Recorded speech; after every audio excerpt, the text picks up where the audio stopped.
গোটা বিশ্বে পাক বিরোধী যে প্রচার, যেখানে তৃণমূল কংগ্রেসের তরফ থেকে আগে ইউসুফ পাঠানকে বাছা হয়েছিল, সেখানে কেন পরিবর্তন করা হলো, এই প্রশ্ন উত্থাপন করেছেন রাজ্যের বিরোধী দলনেতা শুভেন্দু অধিকারী। মমতা বন্দ্যোপাধ্যায় তুচ্ছ রাজনীতি করছেন বলেও তিনি তোপ দেখেছেন। প্রশ্ন তুলেছেন ইউসুফ পাঠানকে বাদ দিয়ে কেন অভিষেক বন্দ্যোপাধ্যায় সেই দলে।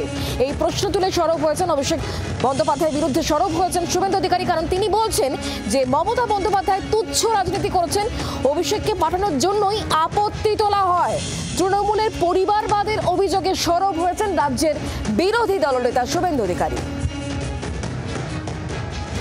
বিশ্বে পাক বিরোধী যে প্রচার, সেই প্রচারে কূটনৈতিক দলে অভিষেক বন্দ্যোপাধ্যায় প্রথম বাছাই ইউসুফ পাঠানকে কেন বদলে অভিষেক বন্দ্যোপাধ্যায়কে নিয়ে আসা হলো, সেই প্রশ্ন উত্থাপন করা হয়েছে। তৃণমূল কংগ্রেস নেতা সুদীপ রায় এই মুহূর্তে আমাদের সঙ্গে রয়েছেন টেলিফোন লাইনে। সুদীপবাবু, তৃণমূল কংগ্রেসের দলে যেখানে ইউসুফ পাঠানকে আগে রাখা হয়েছিল, সেই জায়গায় আপত্তি তুলেছিলেন স্বয়ং অভিষেক বন্দ্যোপাধ্যায়। পরবর্তী সময় এই যে দল যারা বিশ্বে যাবে, পাক বিরোধী প্রচার করবে, সেখানে অভিষেক বন্দ্যোপাধ্যায় রয়েছেন, আর তা নিয়েই সরব হচ্ছেন রাজ্যের বিরোধী দলনেতা। তিনি বলছেন যে মমতা বন্দ্যোপাধ্যায় তুচ্ছ রাজনীতি করছেন। কি বলবেন আপনি? পার্লামেন্টারি ডেকোরাম, সেটা আমরাই প্রথম স্মরণ করিয়ে দিয়েছিলাম। পার্টির চেয়ারপারসন মমতা বন্দ্যোপাধ্যায় তিনি সবার প্রথম বিষয়টা অ্যাড্রেস করেন, অভিষেক বন্দ্যোপাধ্যায় বিষয়টা অ্যাড্রেস করেন।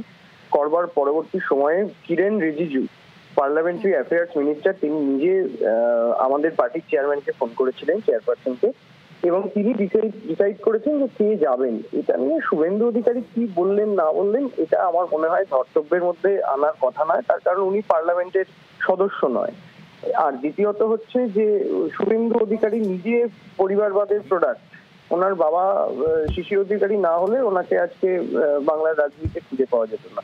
সুতরাং ইরিলিভেন্ট লোকজন হতাশাগ্রস্ত হয়ে কি বলছেন, সেটাতে আমরা তৃণমূল কংগ্রেসের পক্ষ থেকে কোন রকম কোনো মন্তব্য করতে চাই না।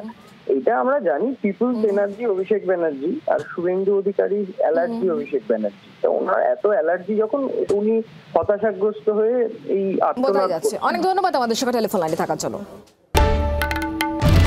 বাংলার আওয়াজ, বাঙালির আবেগ, জি 24 ঘন্টা।